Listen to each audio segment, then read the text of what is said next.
Diletos alunos, cordiais saudações. Aqui quem vos fala é o professor Bruno Sales, pela disciplina de Teoria Geral do Direito. Ainda estamos em fontes do direito. Estudamos na última aula, na aula passada, a pirâmide gaussiana. Vimos a norma constitucional, bem como os tratados internacionais sobre direitos humanos, que têm a mesma hierarquia da Constituição. Vimos os tratados internacionais sobre direitos humanos que não versam, que não foram recepcionados tal qual uma emenda constitucional. E agora nós vamos para a terceira faixa de hierarquia, a hierarquia legal. Estudaremos na aula de hoje. O processo legislativo da lei ordinária, da lei complementar, da medida provisória e da emenda à Constituição. Serão as matérias estudadas durante a segunda semana do regime letivo remoto. Estamos aqui observando a pirâmide gaussiana, ok? Já cuidamos da primeira faixa de hierarquia, já cuidamos da segunda e estamos na terceira. O da terceira é interessante explicar tratando dos processos legislativos, que inclusive é objeto de estudo de vocês, naquela disciplina que vocês têm com o professor Ivan. Perdoe-me, esqueci o nome agora, ok? Só para recapitular, na norma constitucional nós temos as normas originárias, que são aquelas que entraram em vigor junto com a Constituição em 5 de outubro de 1988. A nossa Constituição já conta com 30 anos. 31 anos, ok? E nós temos as normas constitucionais derivadas. O que são as normas constitucionais derivadas? São aquelas que foram veiculadas por emendas à Constituição. Emendas à Constituição, o que é isso? É quando a Constituição é alterada, quando ela é modificada. Lembrando que a Constituição não é imutável, ela pode ser alterada, ok? Não tem problema nenhum nisso. E vale lembrar que o processo de alteração da norma constitucional, ele é mais formal, ele é mais solene, ele é mais dificultoso do que o processo de alteração das demais leis. Isso vai ficar muito claro na aula de hoje, ok? Normas constitucionais originárias e normas constitucionais derivadas. Pergunta será respondida no fórum e na live que faremos. A norma constitucional originária, tá faltando um acento aí, ó. A norma constitucional originária, ela tem hierarquia superior à norma constitucional derivada? Uma outra pergunta: dentro da Constituição há hierarquia? A Constituição está no topo. Dentro da Constituição há hierarquia? É uma pergunta que será respondida, ok? Vou deixar vocês curiosos para que vocês participem do fórum e da live. Beleza, pessoal? Porque nós temos dentro da Constituição princípios e temos regras. Nós temos normas que são cláusulas pétreas. Estudaremos o que são cláusulas pétreas. São pontos da Constituição que não podem ser abolidos. As cláusulas pétreas têm hierarquia superior às outras normas que podem ser eventualmente abolidas? É uma pergunta interessante a ser respondida, ok? Vejam, trataremos primeiro do processo legislativo da lei ordinária e da lei complementar. Primeira observação, prestem atenção e anotem aí se estiverem com papel e caneta na mão. Peguem o papel e a caneta na mão, ok? O processo legislativo da lei ordinária e da lei complementar é praticamente igual. Eles são idênticos. Só no final que tem uma diferença. Uma diferençazinha no final, em relação ao quórum de aprovação. O quórum de aprovação da lei ordinária é por maioria simples ou maioria relativa, e o quórum de aprovação da lei complementar é por maioria absoluta. A única diferença é essa. Vou explicar a diferença, ok? Entendam no primeiro momento, o processo legislativo é igual da lei ordinária e da lei complementar, só mudará o quórum de aprovação. Isso aqui eu vou encaminhar esse material para vocês, tá? Esse slide será encaminhado a vocês. E nós temos um organograma simplificado de todo o processo legislativo. Trataremos primeiro da fase de iniciativa. O que é isso? O que eu posso dizer em relação à fase de iniciativa? Vejam, durante a fase de iniciativa, eu preciso saber quem pode propor uma lei. Quem? Quem tem esse poder? Qualquer pessoa pode propor uma lei? Qualquer autoridade? Não. Existem legitimados, existem autoridades que possuem a prerrogativa de propor uma lei. Proposta lei, ela já é obrigatória? Claro que não. Ela é apenas um projeto. Ela será discutida, votada, depois, se for aprovada, vai ser publicada, aí sim que ela tem força obrigatória. No primeiro momento, quando alguém propõe uma lei, ela não tem força obrigatória, é tão apenas um projeto, que pode ser rejeitado e pode inclusive ser alterado. Não tem problema nenhum nisso, ok? Quem é que pode propor a lei? Vamos lá. Tanto a lei ordinária quanto a lei complementar, qualquer membro, sozinho, individualmente, qualquer membro do Congresso Nacional, seja da Câmara dos Deputados, seja do Senado Federal, melhor dizendo, seja um deputado federal, seja um senador da República, qualquer deles, sozinho, pode propor um projeto de lei. Tudo bem? Aí fica aquele perigo, né, do voto de protesto.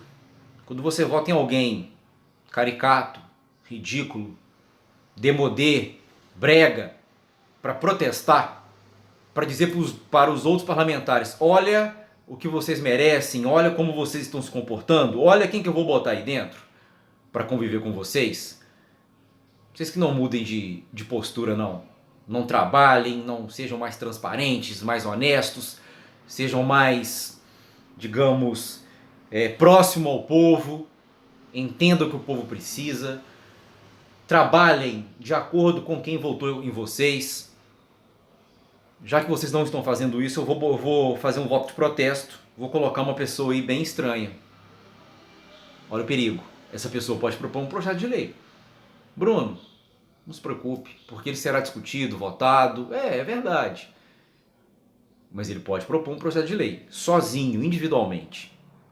Qualquer deputado, qualquer senador. O presidente da República também tem esse poder. Mas Bruno, o presidente é do executivo. Ele vai propor tão somente. Ok? Sugerir, encaminhar um projeto ao Congresso, ele pode fazer isso. E faz com muita frequência, tá? O Supremo Tribunal Federal e os tribunais superiores, vou encaminhar a vocês também o organograma do Poder Judiciário para que vocês entendam quais são os tribunais superiores, que posição o Supremo Tribunal Federal ocupa, tudo bem? Eles também podem propor leis. O Procurador-Geral da República, quem é ele? O Procurador-Geral da República é o chefe do Ministério Público da União. Só para que vocês tenham uma noção neste momento, nesse primeiro momento. São alunos de primeiro ano, estão iniciando nos estudos jurídicos. O Procurador-Geral da República, ele é o chefe do Ministério Público. O promotor de justiça, ele é um membro do Ministério Público. O promotor de justiça, quando ele é promovido, vamos dizer assim, e vai trabalhar no tribunal, ele se chama procurador de justiça. E tem o Procurador-Geral da República. É o chefe do Ministério Público da União, ok? É uma alta autoridade. Ele atua junto ao Supremo Tribunal Federal, entre aspas, tá? Para que vocês entendam neste momento. É como se fosse o promotor do Supremo Tribunal Federal, certo? Ele também pode propor lei. E o cidadão? Como que o cidadão pode propor uma lei? Um cidadão sozinho pode propor uma lei, Bruno? Não. Sozinho não. Vejam, o que nós chamamos de iniciativa popular requer 1% do eleitorado nacional. 1%, Bruno, é pouco? Não, não é. Não é pouco. É muita gente. 1% do eleitorado nacional. Pegadinha de concurso, não é 1% da população brasileira. É 1% do eleitorado nacional. Dividido em pelo menos 5 estados, não pode esse 1% está concentrado em só um estado, em só dois, em só três, ok? Tem que ser distribuído em pelo menos 5 estados, tá? Isso está melhor explicado aqui, ó, nesse quadrinho aqui, tá? E em cada estado nós temos que ter pelo menos 0,3%, que equivale a 0,3% do eleitorado daquele estado. Então são 3 regras, tá aí no finalzinho aí desse organogramazinho que eu coloquei aí, tá? 1% do eleitorado nacional, distribuído em pelo menos 5 estados, e com não menos 0,3% do eleitorado daquele estado, que equivale a 0,3%. Tudo bem? Para ser distribuído entre os estados, tá? Na prática, isso é muito difícil de acontecer. Explico. Imagina que eu sou um deputado, quero ser popular, quero aparecer, quero estar sempre na mídia, e eu vejo que há um movimento popular para que se proponha uma lei. Veja, antes que se completem todas as assinaturas, eu proponho. Resolvi o problema. Ou seja, o deputado fulano de tal é o autor deste projeto. Eu não preciso esperar coletar todas as assinaturas. Eu, se eu fosse um deputado, eu faria isso. Não, eu já me antecipo e já proponho. Ok? Em relação a esse projeto de lei, os senhores precisam entender uma coisa. Existem assuntos que só o presidente da República pode propor. Eles estão no parágrafo 1º do artigo 61. Mais pra frente, em direito constitucional, é bom que memorizem e entendam esse parágrafo, ok? O que eu tô querendo dizer com isso? Esses assuntos aí, do parágrafo 1º do artigo 61, somente o presidente pode ser o autor deste projeto. Nenhuma outra autoridade pode propor, tudo bem? Depois de proposto, ele será discutido e votado no Congresso. A minha pergunta é, o Congresso pode aprovar, o Congresso pode rejeitar, tudo bem? Prerrogativa dele. Um projeto de lei cuja iniciativa é exclusiva do presidente, o Congresso pode aprová-lo com alterações? Tem o projeto originário, eles alteram e votam. É o que nós chamamos de emendas parlamentares. Pode ou não? Vou responder na live, beleza? Vamos prosseguir. Depois de que o projeto foi proposto, ele vai passar pela análise de comissões. Nós temos 2 comissões, tá? Nós temos a Comissão de Constituição e Justiça, conhecida como CCJ, e nós temos as constituições temáticas. Existe uma na Câmara e existe uma no Senado. Quem integram essas comissões? Geralmente são parlamentares que são estudiosos, conhecedores do direito constitucional. E eles existem, tá? Existem parlamentares que são sumidades no direito constitucional, tudo bem? Vários. Professores famosos, com livros publicados, professores que têm títulos, doutorado, mestrado, inclusive honoris causa em universidades estrangeiras, vários deles, tudo bem? Ao parlamentar que integra a Comissão de Constituição e Justiça, é dado um poder e um status enorme dentro do Congresso. Por quê? Para que serve essa comissão? Ela serve para o seguinte: eles vão analisar se este projeto viola ou não a Constituição. É um filtro de constitucionalidade. É o que nós chamamos de controle de constitucionalidade preventivo. Como assim? É um controle que existe antes da lei virar lei. Antes da lei nascer, ela já é filtrada. Então a Comissão de Constituição e Justiça analisa se aquele projeto viola de alguma maneira a Constituição. Violando, eles vão dar um parecer e eles vão arquivar o projeto. Morreu o assunto. O projeto não tem prosseguimento. Ele será arquivado. Olha o poder dessa comissão. Ele nem é votado ainda. Antes de ser votado, eles já arquivam o projeto. Olha, este projeto viola a Constituição. Olha o poder da Comissão de Constituição e Justiça. Eles são muito poderosos. Integrar a Comissão de Constituição e Justiça revela um status enorme dentro do Congresso. E sempre eles colocam parlamentares conhecedores do direito constitucional, tudo bem? A maioria deles são professores de universidades famosas, têm livros publicados, têm muitos títulos, tá? São constitucionalistas respeitados. Bom, se passou pela Comissão de Constituição e Justiça, ela vai para a Constituição temática ou material. A Comissão temática ou material, no primeiro momento, ela não tem o poder de arquivar o projeto. Ela tão apenas opina se ele é bom ou se ele é ruim. Imaginem os senhores. O presidente é auxiliado por vários ministros. Existem vários ministérios. Da educação, da saúde, da justiça, da defesa, das relações exteriores, vários.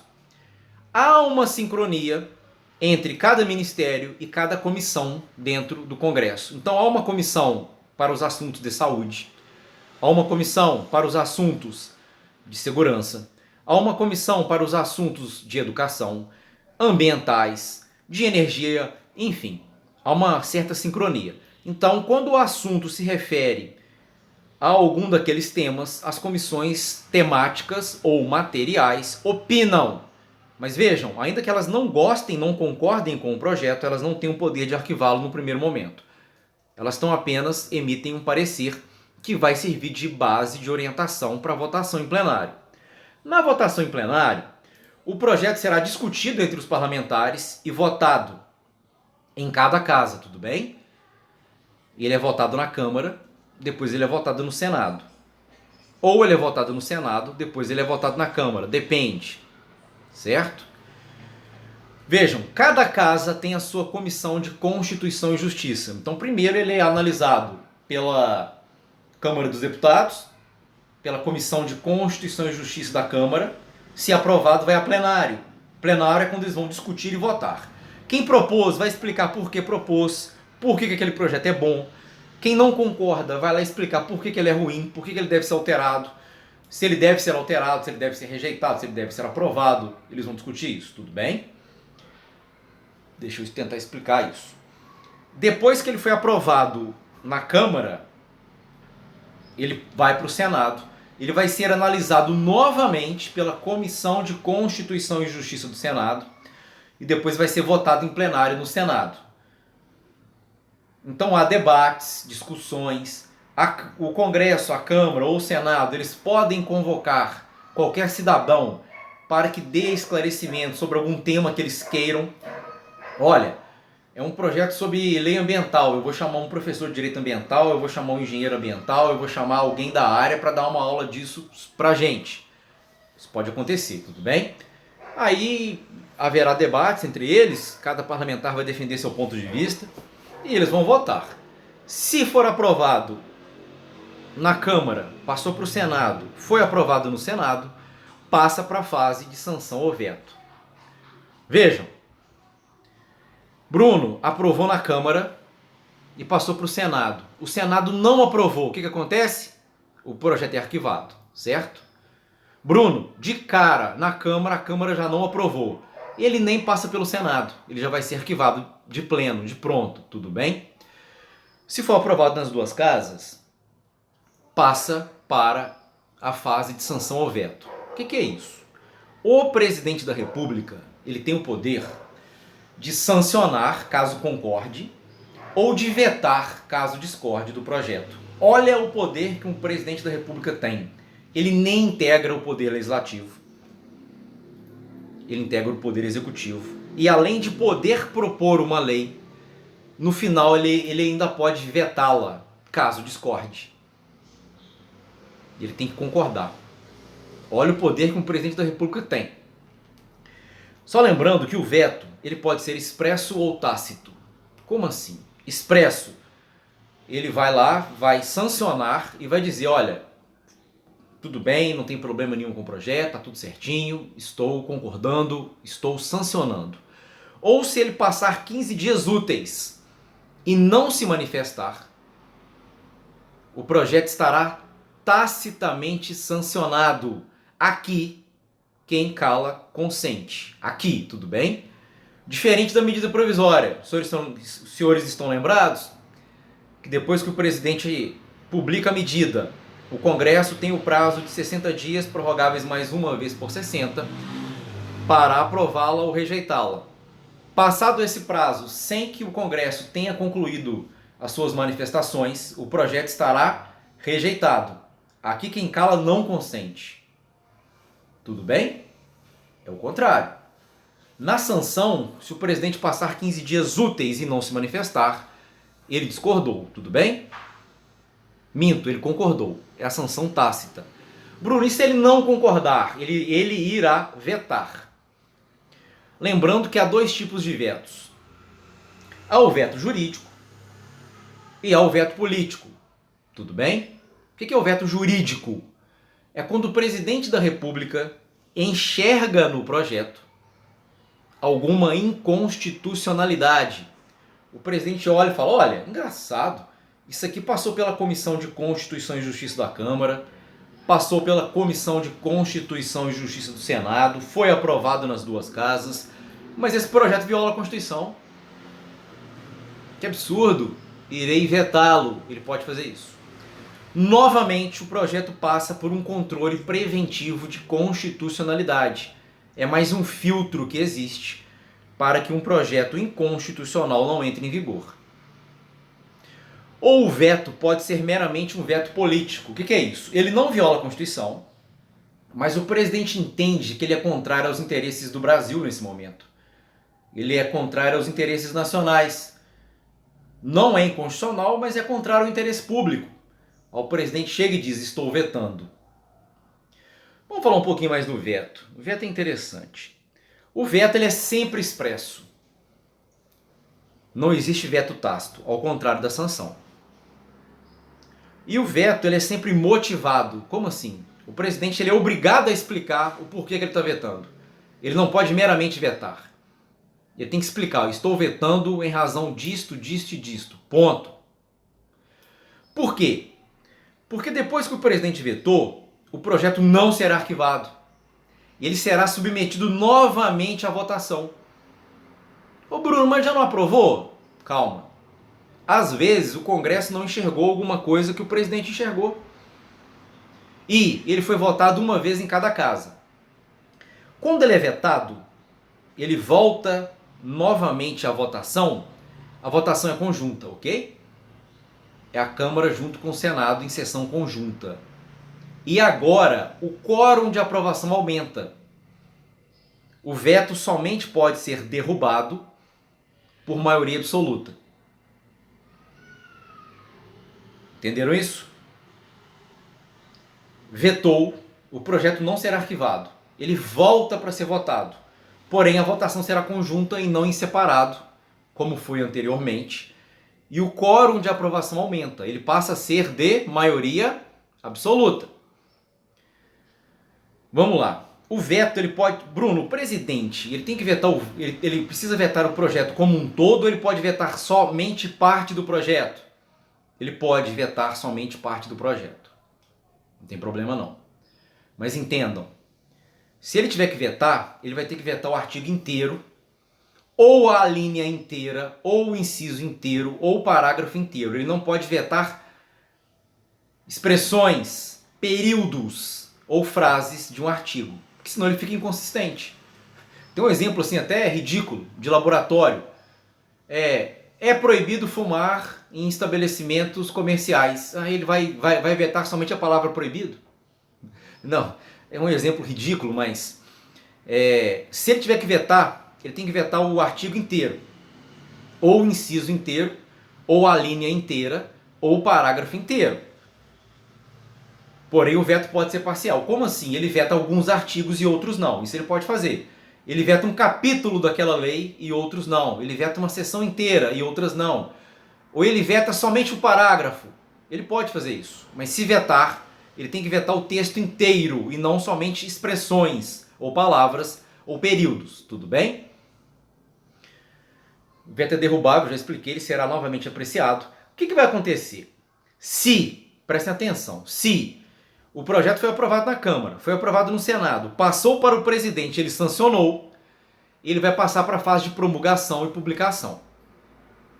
Ou, se o presidente vetou e o veto foi derrubado pelo Congresso. Como assim? O presidente não concorda, veta. Isso volta ao Congresso para que seja analisado o veto e o Congresso não concorda com o veto e aprova novamente a lei por maioria absoluta. Aí ela vai para a fase de promulgação. Sem maiores detalhes aqui nesse momento do curso. E vai para a fase de publicação. O que é publicação? A lei é publicada no Diário Oficial. O conhecimento dela se torna público. A partir dali, inicia-se o prazo de vacatio legis. Vou explicar para vocês isso. É um período que a lei, depois de publicada, normalmente, e vou explicar o porquê do normalmente, uma lei, ela não entra em vigor no dia que ela foi publicada. Por quê? A comunidade jurídica, os operadores do direito, a sociedade como um todo, eles precisam estudar a lei, entendê-la, compreendê-la. Haverá debates, estudos, seminários, artigos publicados, para que todos saibam como aplicar a lei. Eu dou muita sorte. É muito comum lei terminar o período de vacatio legis no dia do meu plantão.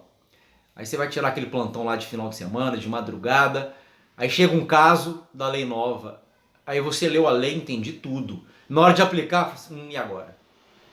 O que eu faço? 2 horas da manhã, 3 horas da manhã, vou ligar para quem?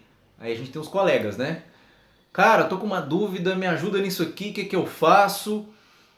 Enfim, a vacatio legis serve para que a lei seja estudada, compreendida pela sociedade, pelos operadores do direito. Só que vejam, nem sempre isso acontece. Pode ocorrer de não existir vacatio legis. A lei ela entra em vigor no dia da sua publicação, sem vacatio legis. Isso pode acontecer. Vejam, isso tem que estar expresso na lei. Se a lei não fala, se não estiver nada na lei falando sobre isso, presume-se que a vacatio legis é de 45 dias. Só que existem vacatio legis de 1 ano, por exemplo. O Código Civil, o Código de Processo Civil. A vacatio legis destes diplomas legislativos foi de 1 ano. Não tem problema. Só que tem que estar expresso. Se não estiver falando nada, 45 dias. Como ela pode entrar em vigor no dia da sua publicação? Tudo bem até aqui? Espero que sim. Em caso de dúvida,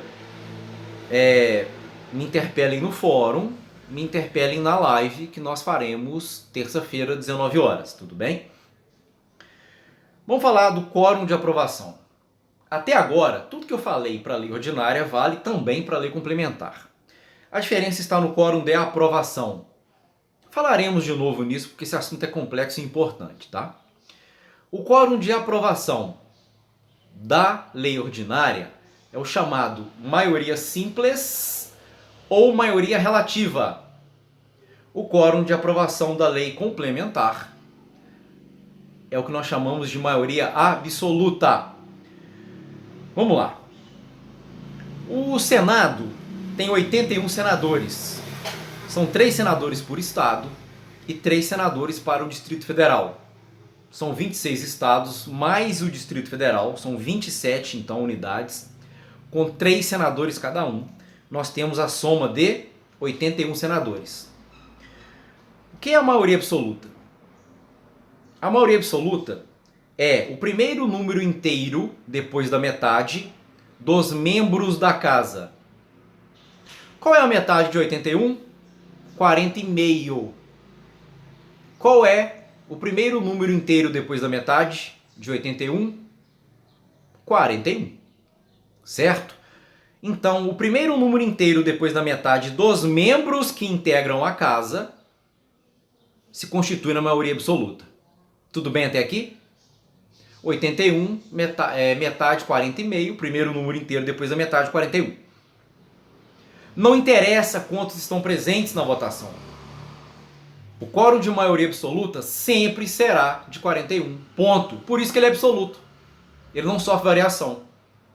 Já a maioria simples ou maioria relativa é o primeiro número inteiro depois da metade dos membros presentes na sessão. Então, se todos estiverem presentes, 81, o quórum de aprovação da lei ordinária é idêntico ao quórum de aprovação da lei complementar. 41. Bruno, somente 70 estão presentes. Tudo bem.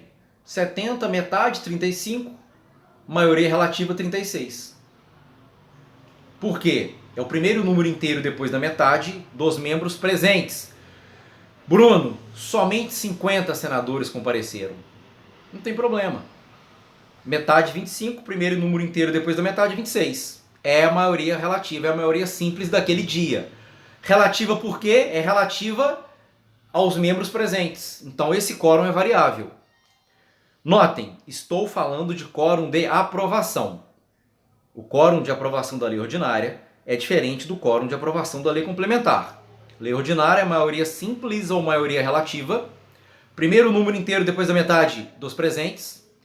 E o quórum de aprovação da lei complementar é maioria absoluta.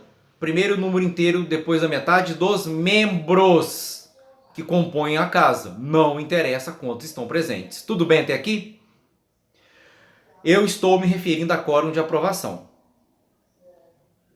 Cuidado com essa pegadinha. Existe o quórum de instauração. Bruno, imagina que é véspera de um feriado, ou o feriado caiu na quinta, eles colocam uma sessão na sexta-feira, não tem ninguém lá, todo mundo viajou. Todo mundo foi para sua terra. Tem 3 senadores. Os 3 podem abrir uma sessão? Eles podem aprovar uma lei? Há legitimidade democrática nessa aprovação? Óbvio que não. Então é necessário que, para que se instaure uma sessão, é o quórum de instauração, devem estar presentes a maioria absoluta. Ou seja, se não existir pelo menos 41 senadores, a sessão nem é aberta. Não sei, de repente tinha que existir isso na sala de aula também, né? Ah, são quantas pessoas na sala? 60. Se não estiverem presentes a maioria absoluta, 31 por exemplo, eu não posso nem dar aula. Sei lá, por que todo mundo faltou? Alguma coisa aconteceu. O trânsito da cidade está impedido, tem uma festa muito importante, famosa, choveu, deu inundação, alguma coisa aconteceu. É só uma viagem aqui, pessoal. Quórum de instauração. Devem estar presentes a maioria absoluta para instaurar a sessão. Quórum de aprovação. Aí eu tenho quórum por maioria absoluta, quórum por maioria simples. Nesse exemplo, que eu tenho 41 senadores, eu já posso abrir a sessão. Se for maioria simples, 41, metade, 20,5, com 21 votos, eu aprovo. Se for maioria absoluta, todo mundo tem que votar a favor. Todos os 41. Porque senão nada é feito. Porque o quórum de aprovação por maioria absoluta é invariável. Vocês entenderam? Caso não tenha entendido, eu explico isso novamente, ok? Há textos sobre isso no material didático que eu vou encaminhar para vocês, tá bom? Acredito que tenham entendido. Vou gravar mais uma aula para essa semana. Serão 2 aulas para não ficar muito extensa, muito cansativa, onde eu vou comparar o processo legislativo da lei ordinária, que acabamos de estudar, com o processo legislativo da emenda à Constituição. E vou tecer comentários sobre o processo legislativo da medida provisória. Beleza? Obviamente que no futuro, em direito constitucional, estes estudos serão aprofundados. Tá certo? Agora, olha que questão interessante. Também será discutida na live. Prestem atenção. Há um assunto que só o presidente pode propor. Mas um deputado, querendo aparecer, propõe uma lei sobre aquele projeto. E por acaso ele passa pela Comissão de Constituição e Justiça. Não deveria passar, mas passou. Ele é aprovado. Ele passa pela CCJ do Senado. Não deveria, mas passou. Ele é aprovado. Aí o presidente, ele pode sancionar ou vetar. Ele deve vetar. Ele deve olhar e falar assim, olha, isso é inconstitucional, porque quem deveria ter proposto esse projeto sou eu, presidente. Mas foi um deputado que propôs, olha que inconstitucionalidade evidente, vou vetar. Mas ele olha, pensa, analisa, ele chega e diz o seguinte, olha pessoal, concordei, não foi eu que propus, mas está muito bom, é isso mesmo. Acho que o Brasil precisa disso nesse momento, esse projeto é bom. Eu, que sou em tese o prejudicado, que deveria ter proposto, tive as minhas prerrogativas de presidente violadas, mas eu gostei do projeto. Eu vou sancioná-lo. A sanção do presidente, que é a concordância, num projeto viciado, cuja iniciativa deveria ser dele, presidente, a sanção convalida o vício? Ou seja, conserta? Esse vício fica suprido em virtude da concordância do presidente? Pensem aí, nós discutiremos isso na live de terça-feira, beleza? Bom estudo a todos, sucesso, boa quarentena, não aprontem, tá bom?